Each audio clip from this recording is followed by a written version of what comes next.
calidad educativa y en lo que viene. Le doy la bienvenida a Mega Noticias MX a Juan Carlos Olmedo, analista. ¿Qué tal, Juan Carlos? ¿Cómo te va? Muy buenas tardes. Buenas tardes, qué gusto saludarlos. Un privilegio estar con ustedes, Eduardo. Gracias, igualmente, Juan Carlos. Para hacer un corte de caja, primero escuchamos hace un momento a Marco Fernández, profesor investigador del TEC de Monterrey.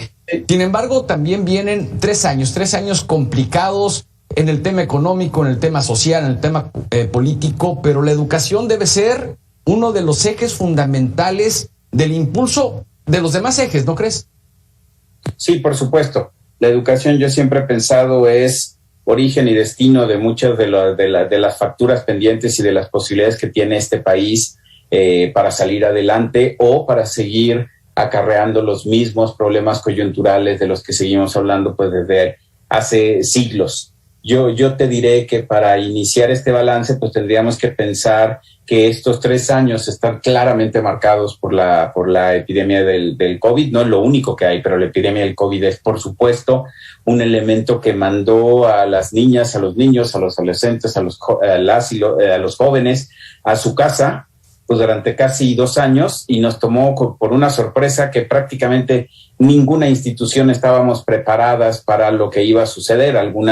Algunas nos adaptamos más rápido, otras tardaron más en adaptarse, pero yo creo que ese es el primer escenario de este balance, por supuesto que está marcado por la epidemia. Cuando hablamos de un país que tiene, según los datos del informe de gobierno de ayer, más de 35 millones de mexicanas y mexicanos entre los 3 y 29 años en el sistema educativo nacional, en cualquiera de sus formas, pues estamos hablando de unas dimensiones gigantescas que tienen que ver con esta, con esta pandemia. Yo te diré como un número grande para empezar. Podría decirte que ahorita estamos ya con el regreso, que todos sabemos que están regresando pues más de 20 millones de niñas, niños, adolescentes a las aulas, ¿no? Y muchas otras por regresar, como la Universidad Nacional y muchas otras grandes instituciones públicas.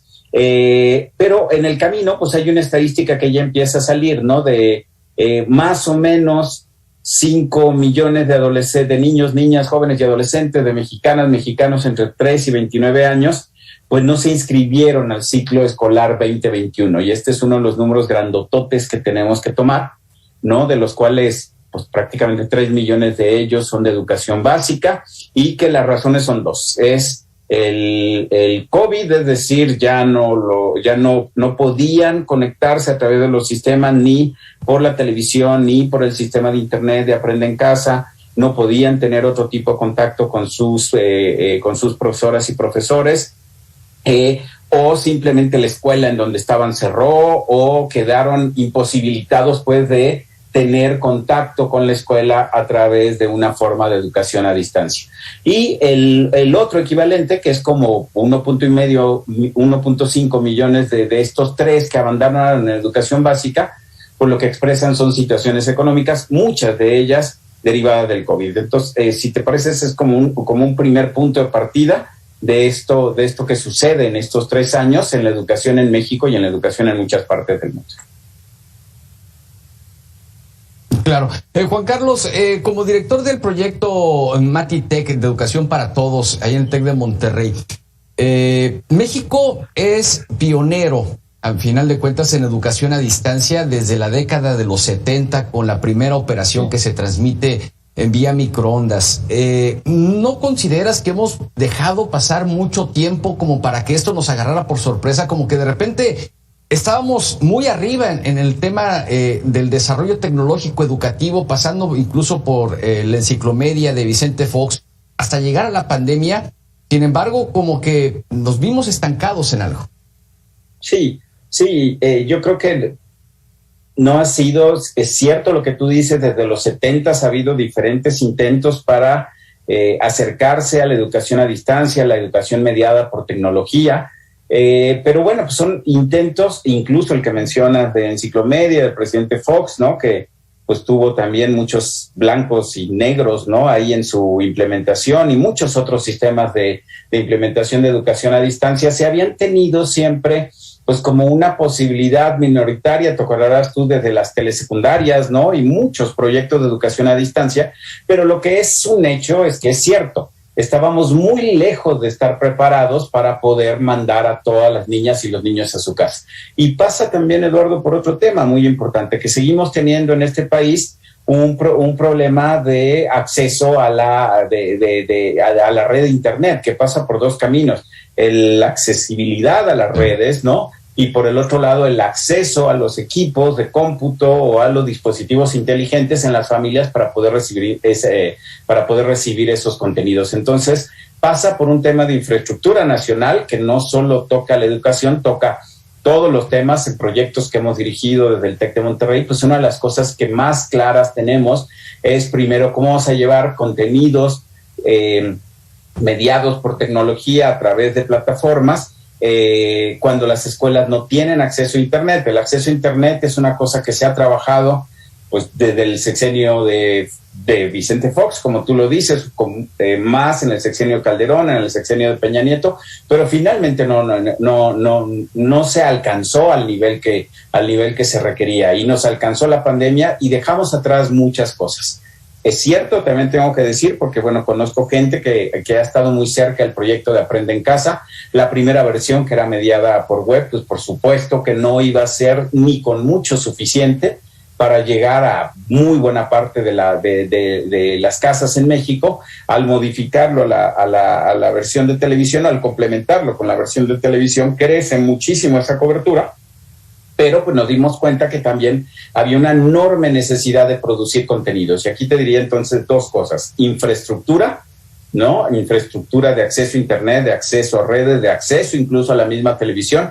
Y por el otro lado, el desarrollo de contenidos, que el desarrollo de contenidos, pues muchos de los colegas que han trabajado en los proyectos de Aprende en Casa se tuvieron que retomar de lo que había y reaprender, que eso es algo que nos pasó a todos, Eduardo, en la educación pública, en la educación privada. Pues lo que hacíamos dentro del salón de clase no significaba lo mismo que conectarte al Zoom y suponer que iba a ser lo mismo. Hubo que hacer una reforma, una reestructuración completa de cursos, y este problema pues se fue haciendo sobre la marcha. Si tú me preguntaras, pues qué logros ha tenido Aprende en Casa desde su inicio a ahorita, pues se ve mucho, ¿no? La diferencia en los contenidos, en la organización, en la posibilidad de que haya museos virtuales y muchas cosas que hay más ahora. Pero sí, por supuesto, lo hemos desatendido, como hemos desatendido muchas áreas del desarrollo nacional y del desarrollo de la educación en términos generales.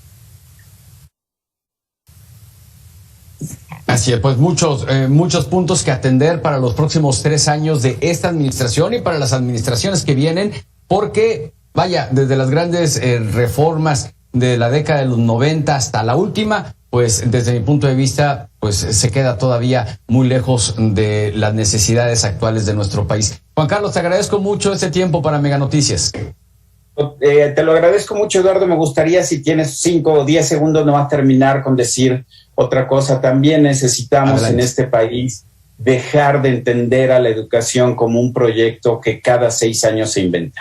Tenemos no sé cuántos sexenios, yo creo que desde que tú y yo empezamos a ir a la escuela, que cada gobierno, sin importar si es el mismo partido o un partido diferente, inventamos la educación. Y mientras sigamos con proyectos de una coyuntura de 6 años que no sean proyectos a largo plazo, difícilmente vamos a avanzar en la medida que necesitamos avanzar. Sexenios van, sexenios vienen, y solo un ejemplo, con la prueba PISA, seguimos teniendo más o menos los mismos resultados desde hace 20 y tantos años, ¿no? En donde ni siquiera la quinta parte de nuestros niños alcanza resultados suficientes a sobresalientes, ¿no? Entonces es un tema coyuntural y es un tema de planeación a largo plazo, de pensar el proyecto educativo nacional no como una coyuntura sexenal, sino como un proyecto estratégico a largo plazo, que ojalá lo logremos.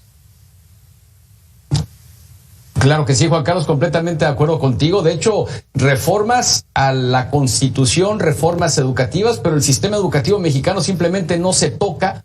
Y pues quizá de ahí provenga uno de los grandes problemas desde mi punto de vista, ¿no? Un sistema educativo arcaico, lo he comentado, ¿no? Un sistema educativo que data del siglo XIX, con maestros educados en el siglo XX para alumnos del siglo XXI, y mientras no se quiera ver de manera integral, pues va a estar muy complicado, Juan Carlos. Totalmente de acuerdo. Totalmente de acuerdo, Eduardo. Y pues nuevamente, muchas gracias, gracias Juan Carlos, que tengan muy buena tarde. Es un privilegio estar con ustedes, muchas gracias, a sus órdenes. Al contrario, el privilegio es todo nuestro. Juan Carlos Olmedo, académico del TEC de Monterrey y director del proyecto Mati Tech, Educación para Todos. Nosotros hacemos una pausa aquí en Mega Noticias. Soy Eduardo Manzanera Retana. Acompáñenme 2 minutos y regresamos.